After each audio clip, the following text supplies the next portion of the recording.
దేవుని బిడ్డలారా, ప్రాకారము అనంటే ప్రార్థనా జీవితానికి సాదృశ్యం. అవును, ఈ విశ్వాస యాత్రలో ఎన్నో నీకు విరోధంగా లేస్తున్నాయి.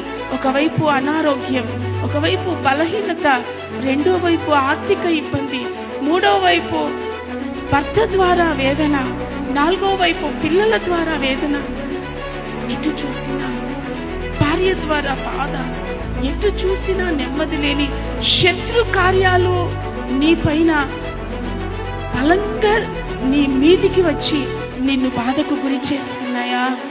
నా దేవుడు అంటున్నాడు, నేను నీకు సహాయం చేస్తాను. సహాయం చేయ మొదలు పెట్టిన నేను మధ్యలో ఆపివేసే దేవుణ్ణి కాదు. ఈరోజు సహాయం మొదలు పెట్టానా, నేను నిన్ను పిలిచే ఆ దినం వరకు నీకు సహాయం చేస్తూనే ఉంటారు.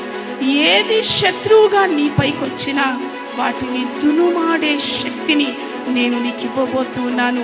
ఆ శత్రు సంబంధమైన కార్యాలను జయించే శక్తిని నేను ఇవ్వబోతున్నాను. నీ అనారోగ్యాన్ని లయపరచబోతున్నాను. నీ ఆర్థిక ఇబ్బందులన్నీ తొలగించబోతున్నాను. మానసికంగా దేన్ని గూర్చి నీవు బాధను అనుభవిస్తున్నావో ఆ బాధలన్నిటిలో నుండి నేను నీకు విడుదల కలిగించబోతున్నాను.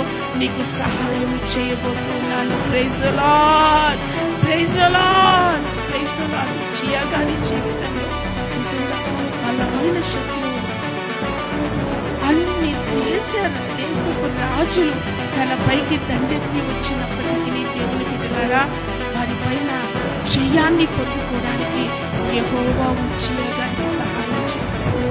నీవు నీ దేవుని ఆశ్రయించిన కాలం, నీకు విరోధంగా లేచిన, నీకు శత్రువుగా నిలిచిన ప్రతి దానిని జయించడానికి నీ దేవుడు నీకు సహాయం చేస్తూనే ఉంటాడు. అలా మన జీవితాల్లో దేవుడు సహాయం చేయును గాక.